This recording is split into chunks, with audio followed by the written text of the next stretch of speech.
I'm Lila. My life was straightforward, just work and home. I worked as a web designer, and my days were filled with coding, designing, and client meetings, all from the comfort of my home. I was good at what I did, and it showed in my bank balance. It wasn't always like this. A year ago, my life was a mess after a horrible breakup. I had sworn off relationships, focusing only on work. But then, I met Ethan at a friend's party. Ethan came up to me with a simple, "Hi, I'm Ethan. You're Lila, right?" His voice was calm and steady, no airs, no pretense. "Yes, that's me," I replied, taking in his casual attire and easygoing smile. We talked about everything that evening, from movies to our hobbies. He mentioned he worked in sales and seemed to enjoy his job. "You must love what you do," he commented after I explained my work. "I do," I smiled. "It's more than just a job for me." He nodded, and we continued chatting for what felt like hours. By the end of the evening, we had exchanged numbers. It wasn't long before our casual chats turned into dates, and our dates turned into serious discussions about our future together. Ethan was different from the men I'd known. He was kind, attentive, and seemed genuinely interested in my life. I remember our third date distinctly. We were sitting in a small cafe, and he handed me a bouquet of flowers. "For you," he said simply. "Oh, Ethan, they're lovely," I replied, taken aback by the gesture. "I thought they'd make you smile," he grinned. We dated for a few months, and everything felt perfect. So when Ethan proposed, I didn't hesitate. We had a simple wedding and moved in together. My house, spacious and filled with the memories of my single life, now echoed with our shared laughter. However, things took a turn when Ethan came home one day looking distressed. "I lost my job, Lila," he began, avoiding my gaze.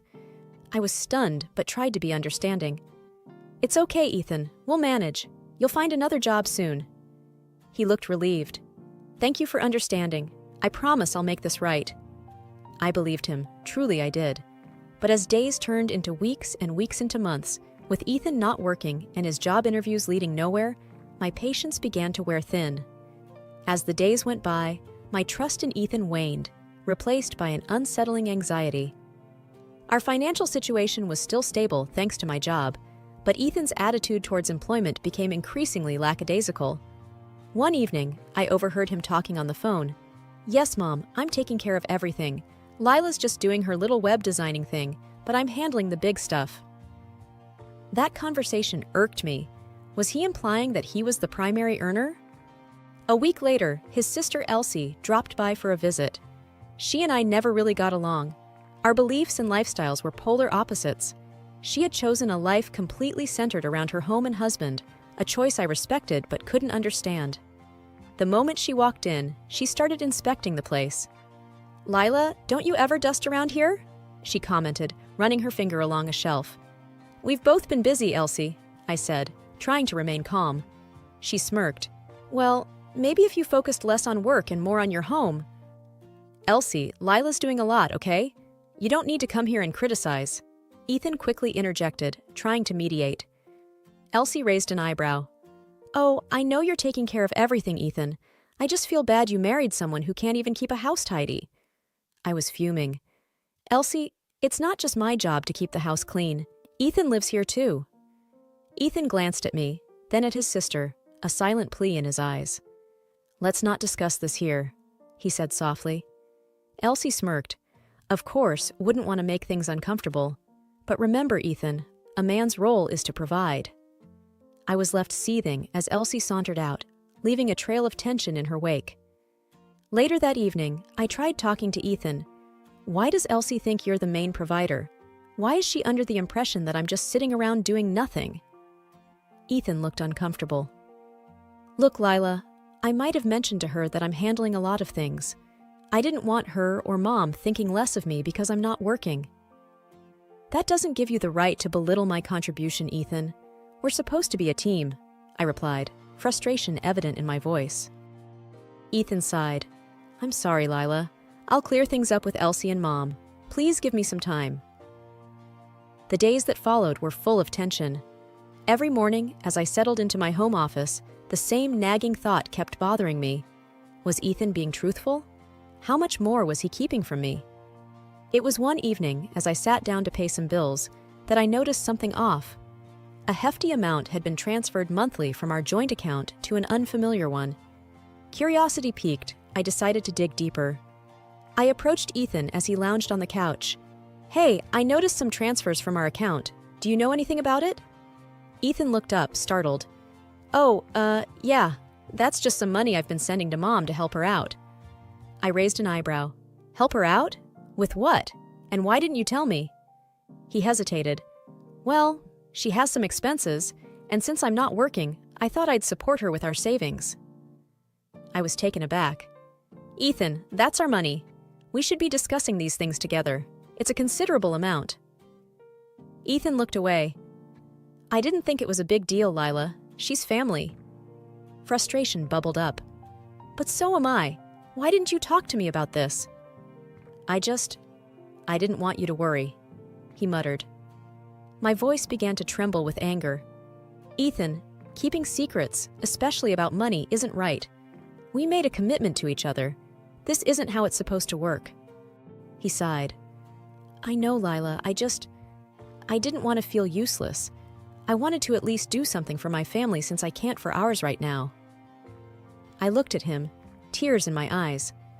"But you are doing something. You're sharing your life with me. We need trust and transparency. Without that, what do we have?" Ethan lowered his gaze. "I'm sorry, Lila. I messed up." I took a deep breath. "We need to fix this, Ethan, starting with being honest about everything." He nodded, looking genuinely remorseful. "I promise, no more secrets." But as the night wore on and I lay in bed, I couldn't shake off the feeling of betrayal. In the wake of our last conversation, things felt even more strained between Ethan and me. Though he promised transparency, my own curiosity led me on a path to uncover the depth of his deception. One evening, as Ethan went out under the guise of another job seminar, I decided to do a little detective work.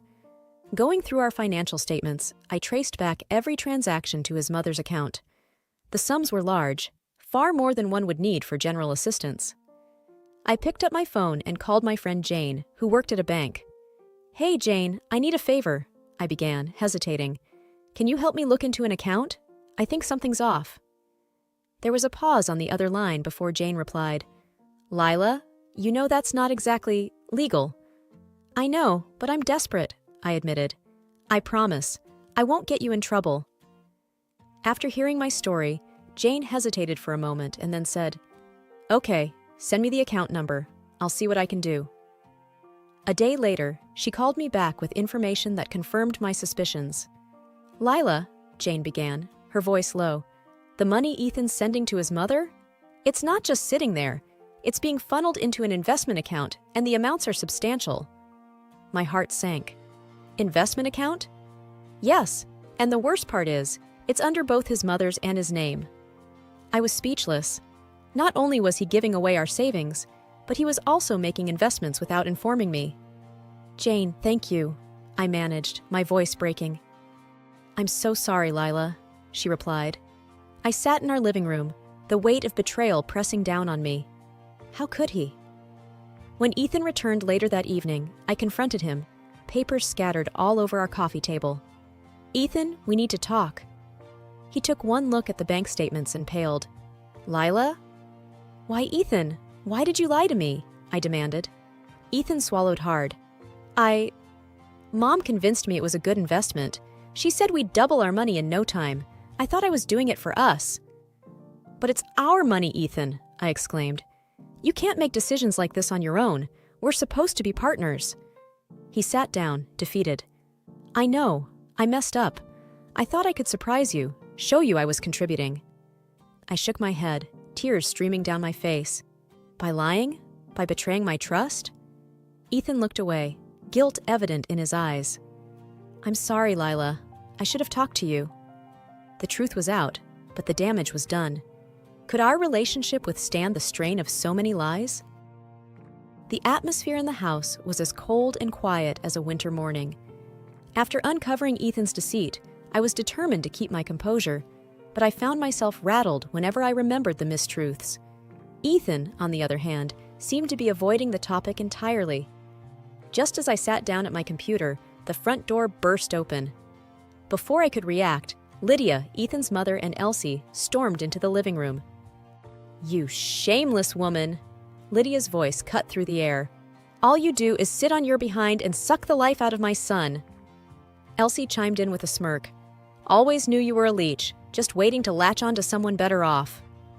I took a deep breath, gathering my thoughts before replying. "I'm the one working and earning here. Ethan hasn't been for months."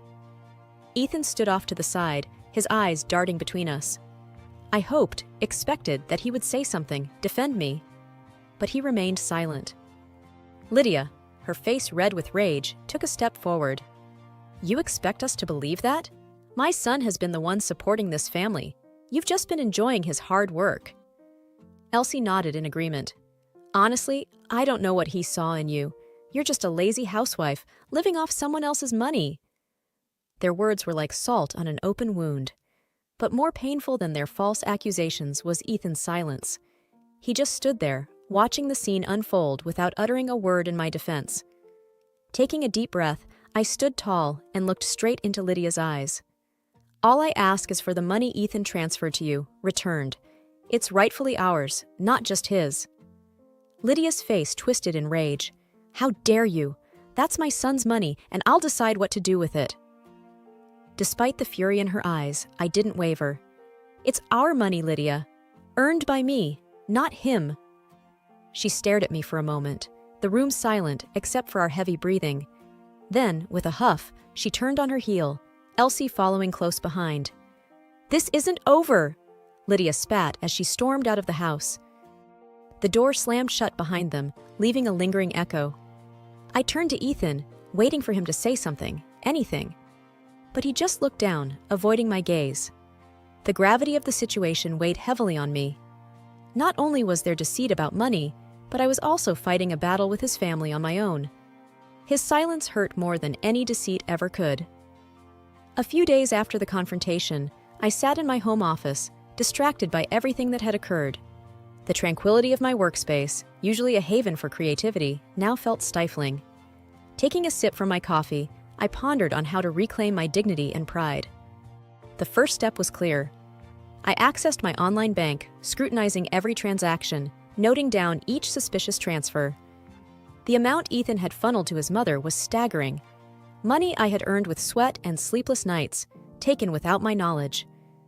A message pinged on my computer. It was from Lucy, a friend since college, and also a brilliant lawyer. I had confided in her about the whole situation, and she was eager to help. "Hey, I've looked into your situation. Let's meet for lunch?" her message read. We met at a quiet bistro, away from prying eyes. "So," Lucy began, stirring her iced tea, "I've been doing some digging, and I think we have a solid case here.